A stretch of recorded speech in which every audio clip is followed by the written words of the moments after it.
It was a warm summer afternoon in a quiet suburban neighborhood, the kind where everyone knew each other by name and children played freely in the streets. The sound of laughter filled the air as a 10-year-old girl, bright-eyed and full of energy, hopped onto her pink bike with streamers flowing from the handlebars. She wore a white shirt with a cartoon bunny and jean shorts, her helmet strapped tightly under her chin. Her mom stood on the front porch, waving goodbye and reminding her to be back before dinner. Just around the block, the girl called out cheerfully, her pedals already spinning as she rode away.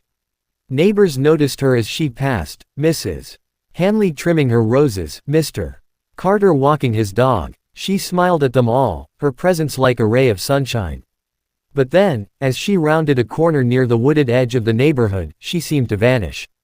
The street was empty. No one saw what happened next. Several minutes later, her bike was found lying on its side in the grass near a dense patch of trees. One wheel was still spinning. There was no sign of struggle, no scream, no witness. Just the eerie stillness of an afternoon turned tragic. A neighbor spotted the bike and assumed she had wandered off into the woods, maybe chasing a squirrel or a bird. But when she didn't return by evening, panic set in. Her mother's calls went unanswered.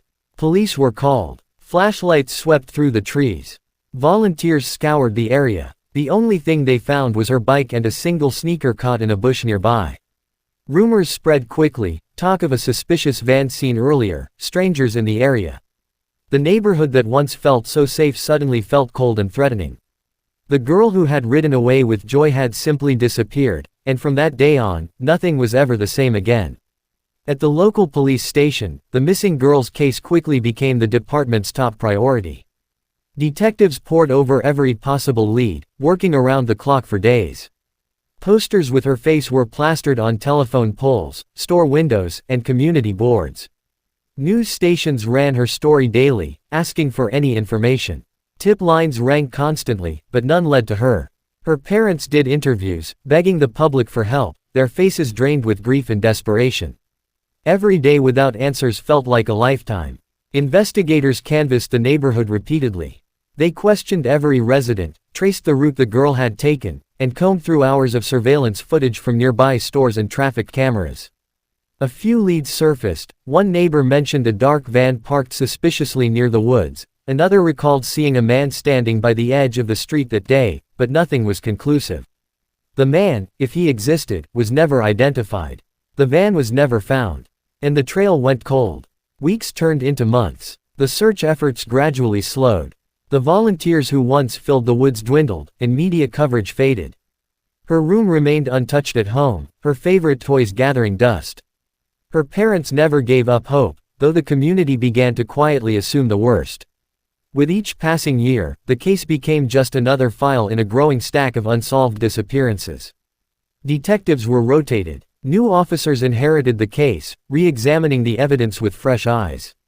But despite small efforts to revive interest, no new information ever emerged. The file sat open, a painful reminder of a child lost without a trace. Her family marked each birthday with a candle and a wish, hoping someday the silence would break. Yet year after year, the girl who once rode her bike around the block remained nothing more than a memory, locked in time and shadowed by mystery. 12 years later, in a nearby town, just 20 miles from where the girl had disappeared, an old two-story house stood neglected on a quiet street. It had been vacant for years, its windows boarded up, paint peeling, the lawn overgrown with weeds. A local construction crew had recently been hired to renovate it for resale. They arrived one morning, tools in hand, expecting a routine job of tearing down old walls, rewiring the interior, and bringing new life into the crumbling structure. What they didn't expect was to uncover a haunting piece of a mystery long thought dead. As the crew moved through the house, they began stripping old drywall from the basement. The space was dimly lit, musty, and cold despite the summer heat. One worker noticed something odd about the wall at the far end. It didn't align with the rest of the structure. The measurements were off, and the sound it made when knocked on was hollow. Curious, they carefully pulled it apart, revealing not just poor construction, but a false wall. Behind it was a narrow, sealed room. No windows, no ventilation, just darkness. Flashlights cut through the dust, illuminating a chilling sight. Inside was a small mattress on the floor, dirty and stained. There were crayon drawings on the walls, childlike sketches of trees, animals, and a house with a girl standing in front. A worn teddy bear lay in the corner, its fur matted with age. A cracked plastic mirror hung crookedly. There were food cans stacked neatly, long expired, and a bucket in place of a toilet. The air was heavy, like it hadn't been breathed in for years. The workers froze, realization dawning slowly. This wasn't just an old storage space. Someone had lived here, and not recently. Police were called immediately. Forensics teams arrived within the hour, sealing off the property. Dust samples, hair strands, fingerprints, everything was collected. It didn't take long for authorities to draw connections. The drawings, the small size of the room, the items inside. This place had been a prison, for a child. And suddenly, after all those years of silence, the case of the missing girl was open once again. The discovery of the hidden room sent shockwaves through the community and reignited a case that had been dormant for over a decade. News crews swarmed the old house, broadcasting live footage as forensic investigators carried out boxes of evidence. The photos found inside the room, along with the child's drawings and a few faded scraps of clothing, were enough for authorities to issue a public statement. There was a strong possibility this was connected to the girl who had vanished 12 years earlier. The town watched in stunned silence as hope flickered once more. Back at the police department, detectives re-examined the case file with renewed urgency.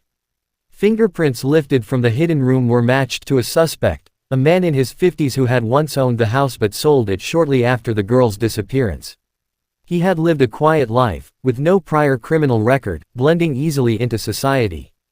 He was located and arrested at a nearby gas station, his calm demeanor cracking when confronted with the evidence. Under intense interrogation, he finally broke down and confessed. But what he revealed next was even more shocking. He claimed the girl was still alive. Following the confession, authorities acted swiftly. Based on his information, they raided a secluded property on the outskirts of town, a place no one had thought to search before. And there she was. Now 22, the girl was found alive, frail but breathing, in a small outbuilding behind the home. The years had taken their toll, her eyes carried a weight no young woman should bear, but she was free at last. The reunion between her and her family was overwhelming. Her mother collapsed into tears. The moment she saw her, arms trembling as she embraced the daughter she thought she'd lost forever. The town that once mourned her disappearance now stood in awe of her return. Court proceedings followed, and the man responsible faced charges of abduction, false imprisonment, and a dozen other crimes. But amid the courtroom drama, it was the girl's quiet strength that captured hearts. She had survived the unimaginable. And now, at last, she had come home.